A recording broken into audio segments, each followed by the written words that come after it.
Sons and Lovers, by D.H. Lawrence. Chapter 12, Part 2. Passion. Occasionally he still walked a little way from chapel with Miriam and Edgar. He did not go up to the farm. She, however, was very much the same with him, and he did not feel embarrassed in her presence. One evening she was alone when he accompanied her. They began by talking books. It was their unfailing topic. Mrs. Morel had said that his and Miriam's affair was like a fire fed on books. If there were no more volumes it would die out. Miriam, for her part, boasted that she could read him like a book, could place her finger any minute on the chapter and the line. He, easily taken in, believed that Miriam knew more about him than anyone else. So it pleased him to talk to her about himself, like the simplest egoist. Very soon the conversation drifted to his own doings. It flattered him immensely that he was of such supreme interest. "And what have you been doing lately?" "I? Oh, not much. I made a sketch of Bestwood from the garden, that is nearly right at last. It's the 100th try." So they went on. Then she said: "You've not been out, then, lately?" "Yes, I went up Clifton Grove on Monday afternoon with Clara." "It was not very nice weather," said Miriam, "was it?" "But I wanted to go out, and it was all right. The Trent is full." "And did you go to Barton?" she asked. "No, we had tea in Clifton." "Did you? That would be nice." "It was. The jolliest old woman. She gave us several pom-pom dahlias, as pretty as you like." Miriam bowed her head and brooded. He was quite unconscious of concealing anything from her. "What made her give them you?" she asked. He laughed. "Because she liked us, because we were jolly, I should think." Miriam put her finger in her mouth. "Were you late home?" she asked. At last he resented her tone. "I caught the 7:30. "Ha!" They walked on in silence, and he was angry. "And how is Clara?" asked Miriam. "Quite all right, I think." "That's good," she said, with a tinge of irony. "By the way, what of her husband? One never hears anything of him." "He's got some other woman, and is also quite all right," he replied. "At least, so I think." "I see. You don't know for certain.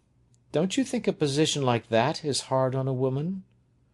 "Rottenly hard." "It's so unjust," said Miriam. "The man does as he likes." "Then let the woman also," he said. "How can she? And if she does, look at her position." "What of it?"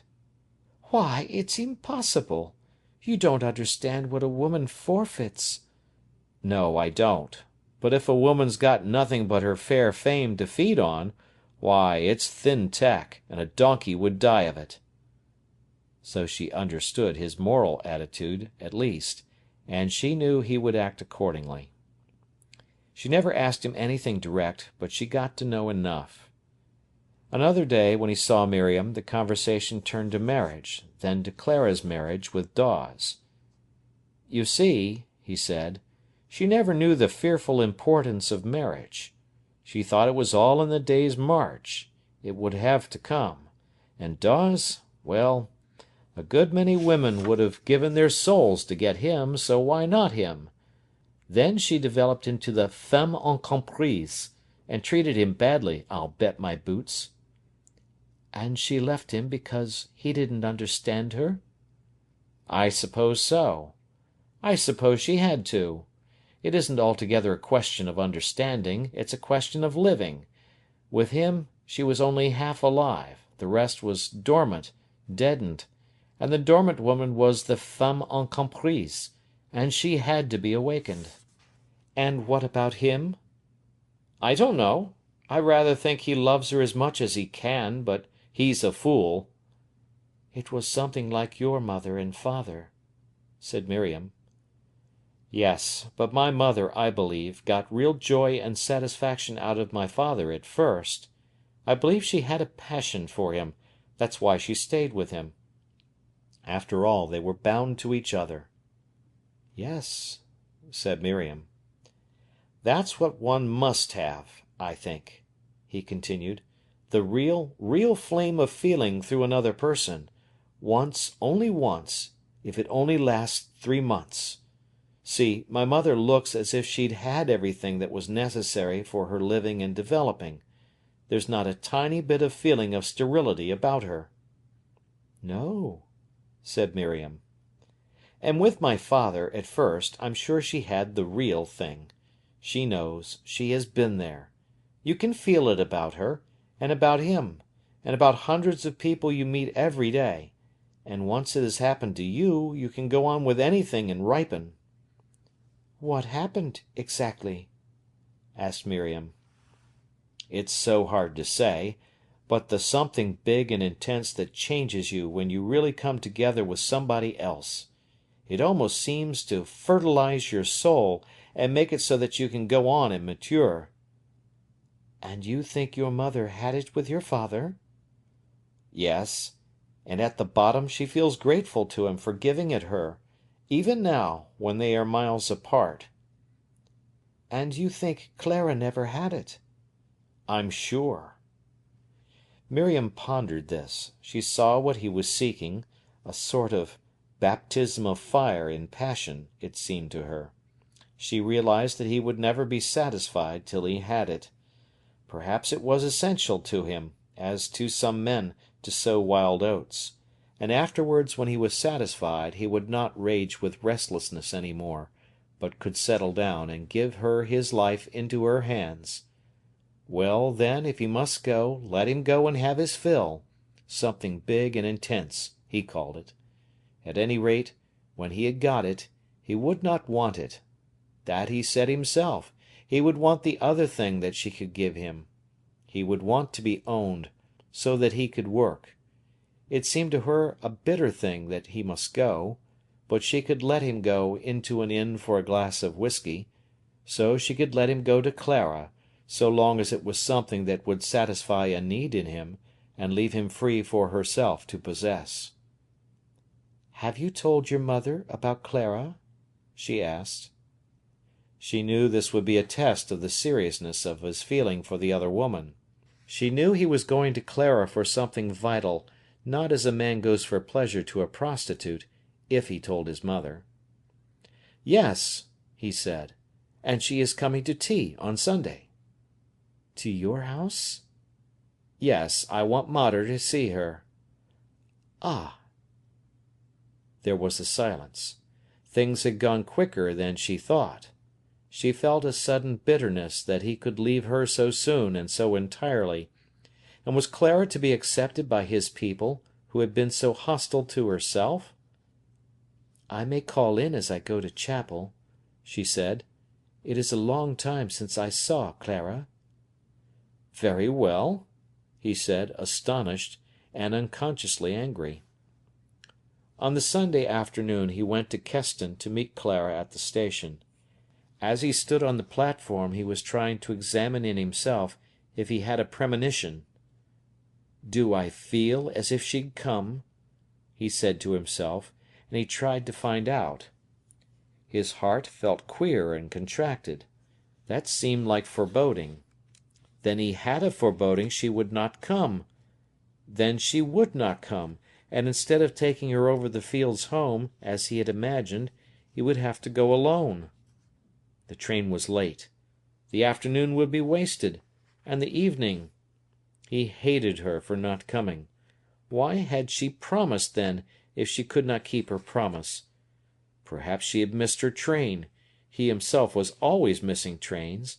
But that was no reason why she should miss this particular one. He was angry with her. He was furious.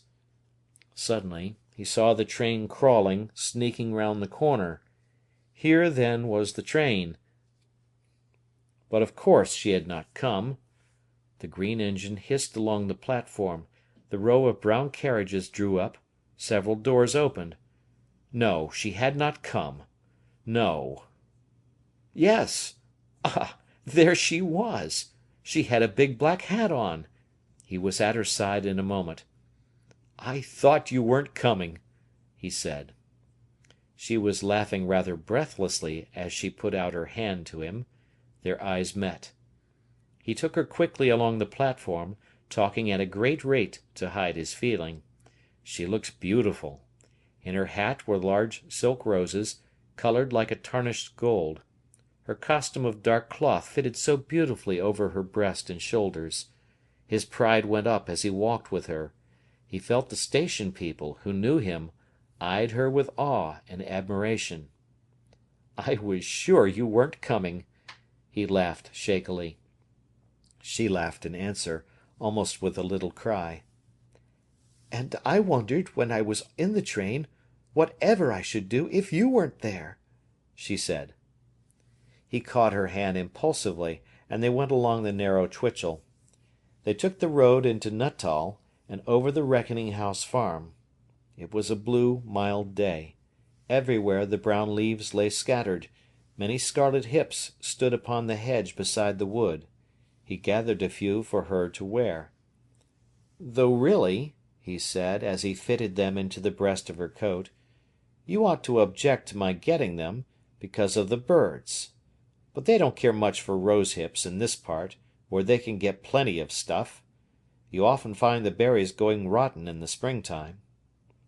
So he chattered, scarcely aware of what he said, only knowing he was putting berries in the bosom of her coat, while she stood patiently for him. And she watched his quick hands, so full of life, and it seemed to her she had never seen anything before. Till now everything had been indistinct. They came near to the colliery. It stood quite still and black among the cornfields, its immense heap of slag seen rising almost from the oats. "What a pity there is a coal pit here, where it is so pretty," said Clara. "Do you think so?" he answered. "You see, I am so used to it I should miss it. No, and I like the pits here and there. I like the rows of trucks, and the headstocks, and the steam in the daytime and the lights at night. When I was a boy, I always thought a pillar of cloud by day and a pillar of fire by night was a pit, with its steam, and its lights, and the burning bank, and I thought the Lord was always at the pit top."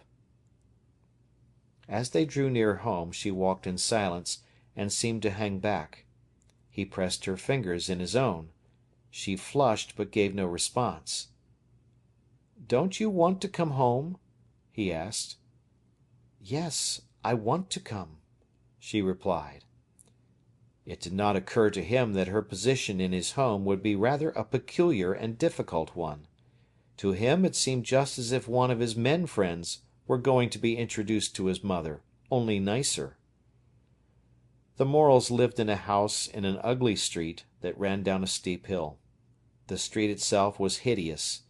The house was rather superior to most.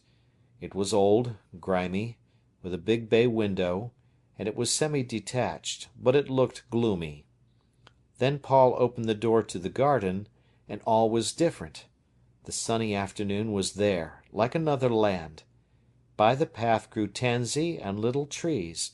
In front of the window was a plot of sunny grass, with old lilacs round it. And away went the garden, with heaps of dishevelled chrysanthemums in the sunshine, down to the sycamore tree, and the field, and beyond one looked over a few red-roofed cottages to the hills with all the glow of the autumn afternoon. Mrs. Morel sat in her rocking-chair, wearing her black silk blouse. Her grey-brown hair was taken smooth back from her brow and her high temples. Her face was rather pale. Clara, suffering, followed Paul into the kitchen. Mrs. Morel rose. Clara thought her a lady, even rather stiff. The young woman was very nervous. She had almost a wistful look, almost resigned. "Mother? Clara," said Paul. Mrs. Morel held out her hand and smiled. "He has told me a good deal about you," she said. The blood flamed in Clara's cheek. "I "Hope you don't mind my coming," she faltered. "I was pleased when he said he would bring you," replied Mrs. Morel. Paul, watching, felt his heart contract with pain. His mother looked so small and sallow and done for beside the luxuriant Clara. "It's such a pretty day, mother," he said, "and we saw a jay." His mother looked at him. He had turned to her. She thought what a man he seemed, in his dark, well-made clothes. He was pale and detached looking. It would be hard for any woman to keep him. Her heart glowed. Then she was sorry for Clara. "Perhaps you'll leave your things in the parlour," said Mrs. Morel nicely to the young woman. "Oh, thank you," she replied. "Come on," said Paul, and he led the way into the little front room, with its old piano, its mahogany furniture, its yellowing marble mantelpiece. A fire was burning. The place was littered with books and drawing boards.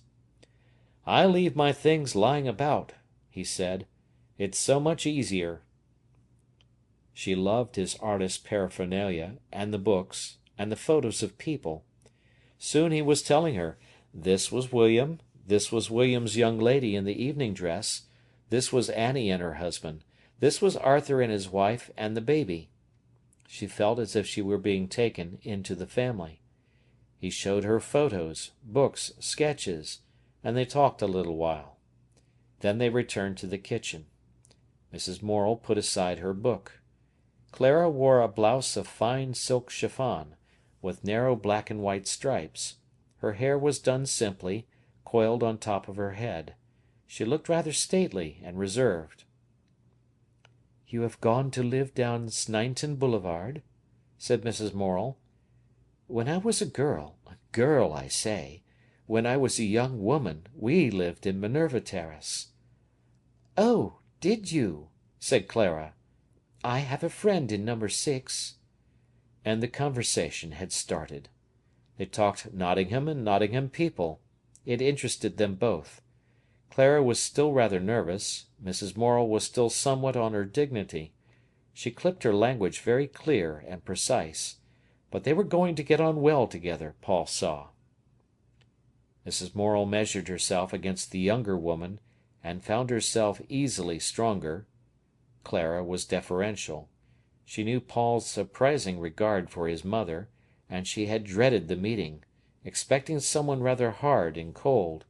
She was surprised to find this little interested woman chatting with such readiness, and then she felt, as she felt with Paul, that she would not care to stand in Mrs. Morel's way. There was something so hard and certain in his mother, as if she never had a misgiving in her life. Presently Morel came down, ruffled and yawning, from his afternoon sleep. He scratched his grizzled head. He plodded in his stocking feet. His waistcoat hung open over his shirt. He seemed incongruous. "This is Mrs. Dawes, father," said Paul. Then Morel pulled himself together. Clara saw Paul's manner of bowing and shaking hands. "Oh, indeed!" exclaimed Morel. "I am very glad to see you. I am, I assure you. But don't disturb yourself. No, no, make yourself quite comfortable, and be very welcome." Clara was astonished at this flood of hospitality from the old collier. He was so courteous, so gallant. She thought him most delightful. "And may you have come far?" he asked. "Only from Nottingham," she said. "From Nottingham! Oh, and you have had a beautiful day for your journey." Then he strayed into the scullery to wash his hands and face, and from force of habit came on to the hearth with a towel to dry himself. At tea, Clara felt the refinement and sang-froid of the household. Mrs. Morel was perfectly at her ease. The pouring out the tea and attending to the people went on unconsciously, without interrupting her in her talk. There was a lot of room at the oval table. The china of dark blue willow pattern looked pretty on the glossy cloth. There was a little bowl of small yellow chrysanthemums. Clara felt she completed the circle, and it was a pleasure to her. but she was rather afraid of the self-possession of the Morels, father and all. She took their tone. There was a feeling of balance. It was a cool, clear atmosphere, where everyone was himself and in harmony. Clara enjoyed it, but there was a fear deep at the bottom of her. Paul cleared the table whilst his mother and Clara talked. Clara was conscious of his quick, vigorous body as it came and went, seeming blown quickly by a wind at its work. It was almost like the hither and thither of a leaf that comes unexpected. Most of herself went with him. By the way she leaned forward, as if listening, Mrs. Morel could see she was possessed elsewhere as she talked, and again the elder woman was sorry for her. Having finished, he strolled down the garden, leaving the two women to talk. It was a hazy, sunny afternoon, mild and soft. Clara glanced through the window after him as he loitered among the chrysanthemums. She felt as if something almost tangible fastened her to him, yet he seemed so easy in his graceful, indolent movement, so detached as he tied up the two heavy flower branches to their stakes, that she wanted to shriek in her helplessness. Mrs. Morel rose. "You will let me help you wash up," said Clara. There are so few. It will take only a minute," said the other. Clara, however, dried the tea things, and was glad to be on such good terms with his mother, but it was torture not to be able to follow him down the garden. At last she allowed herself to go. She felt as if a rope were taken off her ankle. The afternoon was golden over the hills of Derbyshire.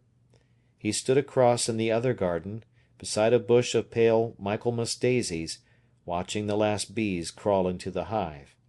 Hearing her coming, he turned to her with an easy motion, saying, "It's the end of the run with these chaps." Clara stood near him. Over the low red wall in front was the country and the far-off hills, all golden dim. At that moment Miriam was entering through the garden door. She saw Clara go up to him, saw him turn, and saw them come to rest together. Something in their perfect isolation together made her know that it was accomplished between them, that they were, as she put it, married. She walked very slowly down the cinder track of the long garden. Clara had pulled a button from a hollyhock spire, and was breaking it to get the seeds. Above her bowed head the pink flowers stared, as if defending her. The last bees were falling down to the hive. "Count your money," laughed Paul, as she broke the flat seeds one by one from the roll of coin. She looked at him. "I'm well off," she said, smiling. "How much?" "Poof!" He snapped his fingers. "Can I turn them into gold?" "I'm afraid not," she laughed. They looked into each other's eyes, laughing. At that moment they became aware of Miriam. There was a click, and everything had altered. "Hello, Miriam!" he exclaimed. "You said you'd come." "Yes. Had you forgotten?" She shook hands with Clara, saying, "It seems strange to see you here." "Yes," replied the other, "it seems strange to be here." There was a hesitation. "This is pretty, isn't it?" said Miriam. "I like it very much," replied Clara. Then Miriam realized that Clara was accepted as she had never been. "Have you come down alone?" asked Paul. "Yes. I went to Agatha's to tea. We are going to chapel. I only called in for a moment to see Clara." "You should have come in here to tea," he said. Miriam laughed shortly, and Clara turned impatiently aside. "Do you like the chrysanthemums?" he asked. "Yes, they are very fine," replied Miriam. "Which sort do you like best?" he asked. "I don't know. The bronze, I think." "I don't think you've seen all the sorts. Come and look. Come and see which are your favourites, Clara." He led the two women back to his own garden, where the tousled bushes of flowers of all colours stood raggedly along the path down to the field. The situation did not embarrass him, to his knowledge.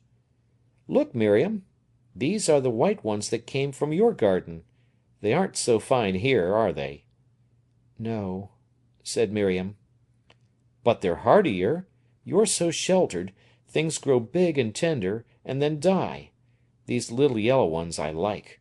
Will you have some?" While they were out there the bells began to ring in the church, sounding loud across the town and the field. Miriam looked at the tower, proud among the clustering roofs, and remembered the sketches he had brought her. It had been different then, but he had not left her even yet.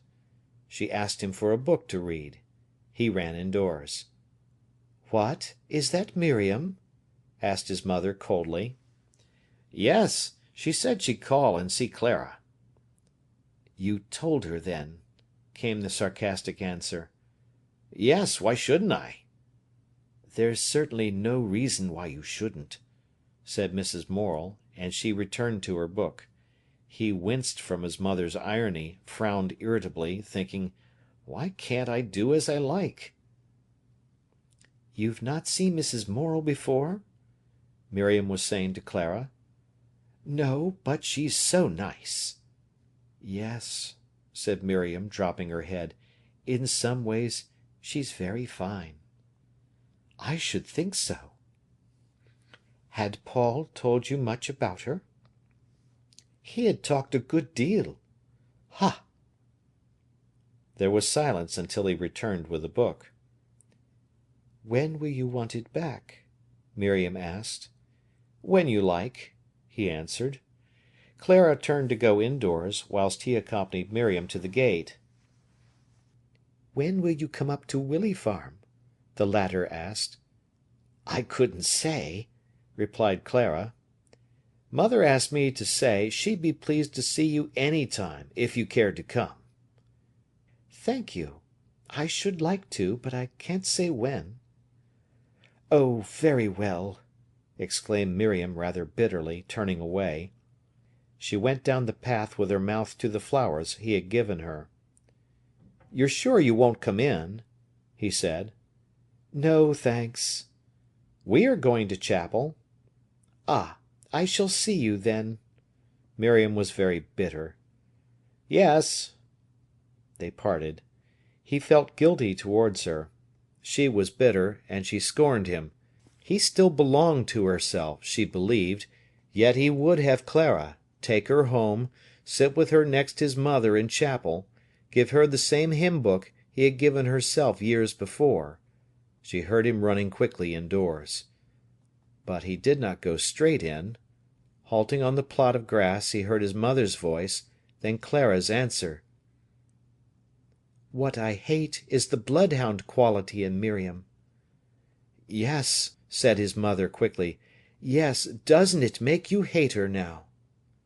His heart went hot, and he was angry with them for talking about the girl. What right had they to say that? Something in the speech itself stung him into a flame of hate against Miriam. Then his own heart rebelled furiously at Clara's taking the liberty of speaking so about Miriam. After all, the girl was the better woman of the two, he thought, if it came to goodness. He went indoors. His mother looked excited. She was beating with her hand rhythmically on the sofa arm, as women do who are wearing out.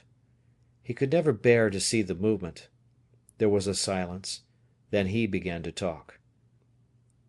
In chapel, Miriam saw him find the place in the hymn book for Clara in exactly the same way as he used for herself.